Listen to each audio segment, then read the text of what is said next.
বর্তমান bar council এই দাবির সপক্ষে যে আন্দোলন শুরু করেছে, আমরা ওনাদের সাথে আজকের থেকে আনুষ্ঠানিকভাবে একাত্মতা ঘোষণা করছি।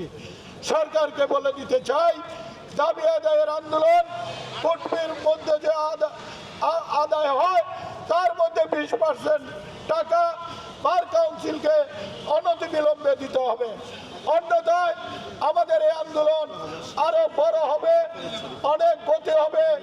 আপনারা দয়া করে সরকারকে বলবো, বর্তমান সরকার প্রধান এবং আইন উপদেষ্টাকে বলবো, অনতিবিলম্বে আমাদের দাবি আপনারা পূরণ করুন। অন্যথায় আরো শক্ত আন্দোলন হবে, আপনাকে ঘেরাও করা হবে। আমরা বার কাউন্সিলের ভাইস চেয়ারম্যানকে মাননীয় প্রধান বিচারপতির কাছেও বলতে চাই, আমাদের দাবি অনতিবিলম্বে পূরণ করার ব্যবস্থা করুন।